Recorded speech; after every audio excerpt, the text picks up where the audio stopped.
the journey part 2, and today is a little worse because it rained and it was really hard four-wheel driving even up here.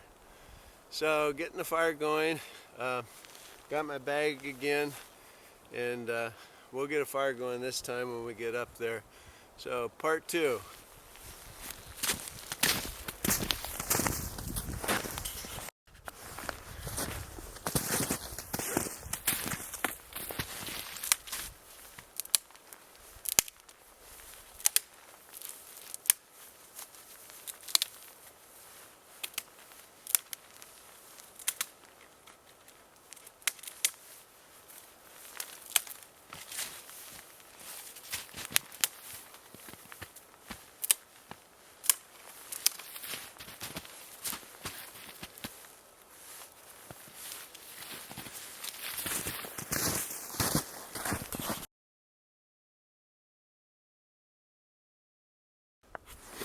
So we're back at the same exact spot, but all this limb stuff is wet from the rain, really wet.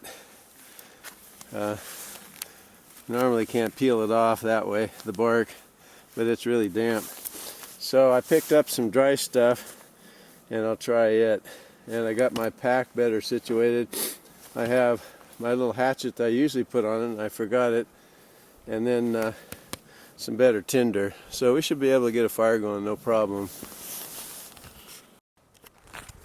So it's starting to mist a little bit here.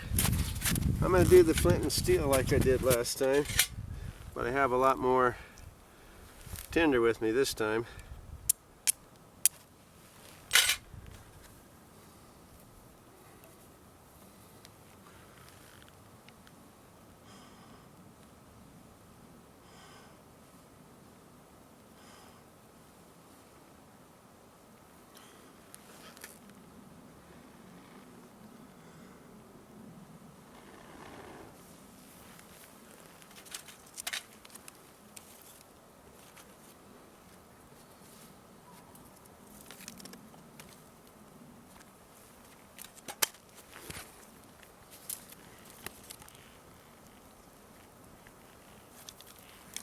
Now it should just feed right up in there, hopefully. Let me tell you a little bit about myself while we're doing all this. I'm a Hard's woodsman, and I earned that by going on the Bushcraft USA forum and going through a bunch of challenges. There's about 11 or 12 of us that are in that category now, and we are the judges for further people that want to come along. There's a lot of restrictions, like in starting a fire, you can't use fat wood or birch bark. Sometimes you can't even use shavings, but a lot of times it's split wood fires. Now, this is perfectly legal here with the twig fire, and of course they did the flint and steel, which makes it a little bit harder. But if you're interested in having a lot of fun, go to the Bushcraft USA forum and look at the bush classes, and then the Hard Woodsman's challenges. And you'll see that some of the things we had to do were pretty cool, pretty hard, but I don't trip here. It really challenges your ability to do things and makes you a better woodsman. So we got a fire going now. We could add bigger branches to it. It looks like the wind is coming up back and forth, and it was misting a little bit of rain, but not bad. Anyway, as I was walking through the forest here, I grabbed these twigs and put in a bag with me, which is always a good idea in gathering tinder. Put it in your pocket or whatever. And I have my bag, of course, that I had last time.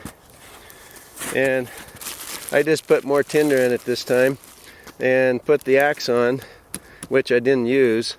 I have the knife right here, so that's it. And we're getting a really nice fire going now. Sorry about the camera. I'm walking like I don't have snowshoes on. There we go. Better shot. One thing most of Hardwoodsman challenges too, we had to get the flame knee high, which this would be midriff high or so, or waist high. That was another requirement. You got to have a sustainable fire. You can't just get a fire going and it dies out. And that's why I got a lot of these twigs here.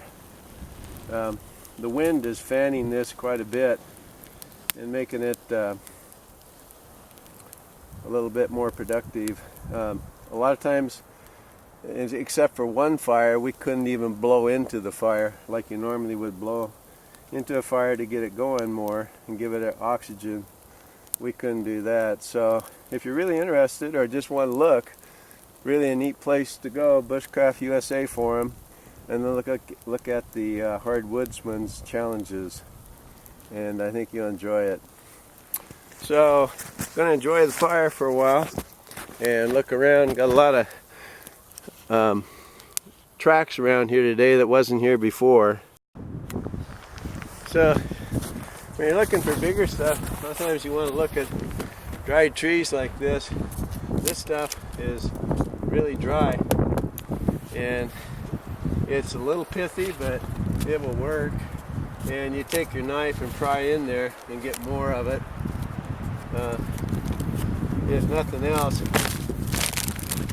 it'd be good punk wood. So look for stuff like that, because it could be your bigger stuff when you're really needing to get a fire going. So I found the remains of a hunting camp right here, not too far from the road. Big wide area right here. There's a road back up there in the summer that you can get to, and then you can actually travel out to the right in the summer as well. There's a lot less snow than the last time I was here, but it's really hard to drive in because it's so smushy and slushy, no tracks, etc. A lot of nice big ponderosa pine right here. They had a fire in the direction the camera's pointing some time ago, and so they've come in through here and cleared out a lot of underbrush, and it's pretty wide open. The wind's blowing pretty good now too. It stopped raining. The sun's shining. Got a nice big storm over that way, but it's not going to hit us here. Anyway, just about back. Successful little trip. Wanted to prove that I could start a fire in the wet and cold, and this time it was sprinkling rain too. Over and out.